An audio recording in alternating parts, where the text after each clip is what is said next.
Hello guys, and welcome to another video. I'm going to do a necro guide. I'm not so used to make this kind of videos. I'm used to play only, talk between fights and that stuff, and nothing else. But I really want to make a necro guide for solo queue, so it can be helpful for you guys, and you can maybe climb. First of all, I'm going to talk about the build, and then we're going to talk about combos and situations, and then we're going to talk about mindset for solo queue. So first of all, we are talking about the build. This is a Blood Necro. This is the standard Blood Necro build. Sage Amulet, Rune of Traveler, and the sigils are personal preference for me. I choose Intelligence because we have 2k power with Sage Amulet, as you see. And then Agility to do the CC combos. So first of all, we are talking about Transfusion plus Ritual of Life. I'm not going to explain all the traits, I'm going to explain only the main traits of the build. Transfusion plus Ritual of Life. These two traits give us a lot of rest potential, and this is one of the strongest points of this necro. Also, we are running with this trait, which gives us a little bit more life force. Also, we are going to run with Demonic Lore, which gives us a little bit more damage. So we can 1v1, also we can team fight. We can 1v1 because we are playing with Blood Magic, and Blood Magic gives us a lot of sustain because this trait. I think it's this trait as well. Also, we are playing with Sage, so we have a lot of self-sustain, and we have damage to kill everyone 1v1, so I think the only thing that we can't 1v1 is Italy, maybe, because they have infinite Condi cleans, but I'm not so sure about that. I don't usually take 1v1s versus Silly. But first of all, I'm explaining you how transfusion works, because a lot of people have asked me how that trait works. They think that they need to put F1 plus F4 on the down state, otherwise it's not going to work, but nothing else. It's simple. You just get close to the down state, press F4, and then the down state is going to port you, nothing else. You don't need to use F1, you don't need to use number 5, you don't need to do anything. Just press F4 and then the down state is going to port to you. If it doesn't port, if the down state is not porting to you, that means that you are not on range, or the skill is a little bit back, because it happens sometimes. But most of the times it works, and it's only only need to press F4, nothing else. Also, the utilities that I'm running most of the times is Portal plus Spectral Walk. Those two skills gives us a lot of mobility, which is really good to get into the non-port spots or kiting the enemies. This build is based on playing defensive. You rely a lot on your teammates, that's for sure. Just give them some time, meanwhile you're surviving and you're playing so defensive. You need to be on the non-port spots most of the times if the enemies have the Revenant plus Thief or something like that, or just Revenant. You need to abuse the non-port spots with this necro. Also, you can't go inside the fight at the start, otherwise you're going to die every time. You need to play defensive, you need to play so defensive, guys. Keep that in mind, that you really need to play so defensive. Otherwise, this build is not that good. The full potential of this build is based on playing defensive, resting your allies, and trying to out-sustain the enemies. And not dying, of course. So now, I'm going to show you some combos and that stuff. So we are here, guys, on the golems, and I'm going to show you how I do some combos, and then I'm going to explain it, okay? So, first combo. Well, I'm going to do it, and then we talk about them, okay? That combo, I use F1, F4, and then number 5 of staff, and we fear him for 2 seconds more or less, and on that time I use my skills to apply conditions on him. So this is one of the basic combos, but at the moment I'm going to explain it much better. I just wanted to show you. But we are going to do a combo, and I'm going to explain you what I'm going to do, because I think not a lot of people is so expert on Necro. So, yeah. What we're going to do, guys, always we are going to start the combo with a CC. Doesn't matter which one. It can be number 5 Torch, which is most optimal in my opinion, because not a lot of people see that. And then you can start your combo with that. Also, you can start your combo with number F4. Also, you can start your combo with number 5 of staff. That doesn't matter.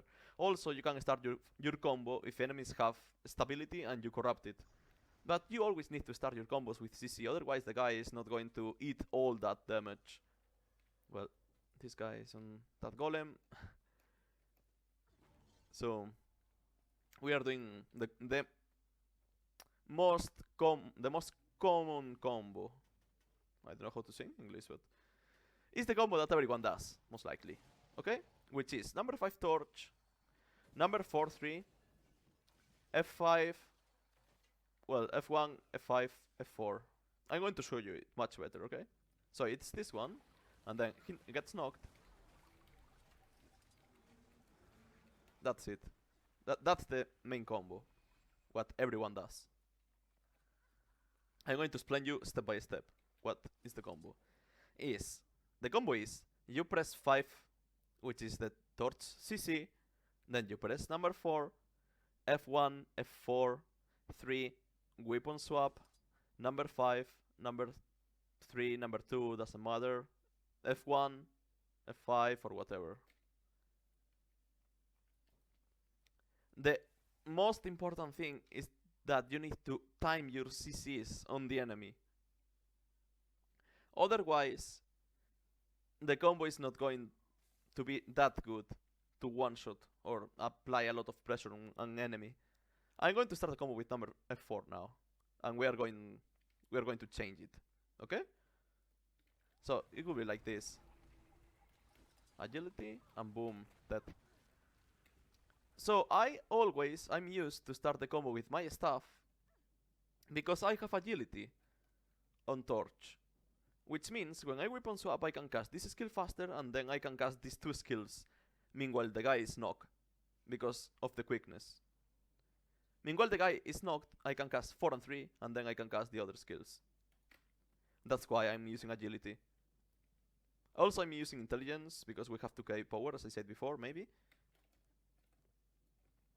And yeah, that's it. We can start the combo now with number 5. Or whatever. Which skill? This one. Okay, number 5 of staff. We use this, and then we use this with this poison, and he's dead. And that's it. I feel like the combo with staff, you start with staff, is more powerful than starting with scepter. But I think starting with the scepter torch is more safe, because not a lot of people are going to dodge that. Maybe at the top level people knows the animation of the fear. Look at this. The animation of the fear is different. Look, when you put a normal mark, the necro is doing that shit with the hand. But when you apply fear, when you use the fear, look. So the players kinda know that they have to dodge, but they don't know that much this skill. Also, you can hide here, and then you just can use it. Well, he's out of range. I need to use it on this guy, because you can use it through walls. I need to wait till he respawns, and then look at this. Through wall, and then you can start the combo, as I said. So yeah, that's it, guys. That's the combos. The combos are, in my opinion, the combos are easy, because you always need to start with a CC, and you need to time your CCs only. Meanwhile you apply pressure using all your skills, nothing else. Start with your CCs, and that's it, and it's over for the enemy. For me, the most powerful combo is with the staff, as I said before, because you can just knock the enemy, as you saw. I could use number 3 and number 4, meanwhile the guy was knocked. That's it. Now I'm going to talk about situations and mindset, guys. So, situations. Imagine that you are playing and the enemies have support. They have fire and Scourge. What do you need to do? You can play it on two ways there. If you have a really good teamfight potential, like imagine that you have Revenant, Mesmer, and you, and Thief, for example. The Revenant and the Thief should focus the enemy Firebrand because the enemy Firebrand can't sustain that. Meanwhile, you pressure the enemy Necro, because if you let the enemy Necro free cast on you, you're going to get fucked by Condis, most likely. So you need to pressure the enemy Necro. If you don't have support, you need to pressure the enemy Necro. Otherwise, he's going to blow you up with the Condis. That's it. That's one of the situations. Imagine that you win the team fight, and then you are going to push far because you want to snowball the game. Also, you can plus one close, but the most optimal situation there is that you push far and you let the Revenant or the Thief plus one close. So imagine now that you're on far and then the Firebrand Scourge comes and you try to 2v2 that with your Mesmer, for example. You can't 2v2 that. It's a lost matchup. You need to disengage and go back to mid and secure the 2 points. Because you're going to lose that 2v2 most likely. Unless the enemies are so bad, but it's not usually going to happen.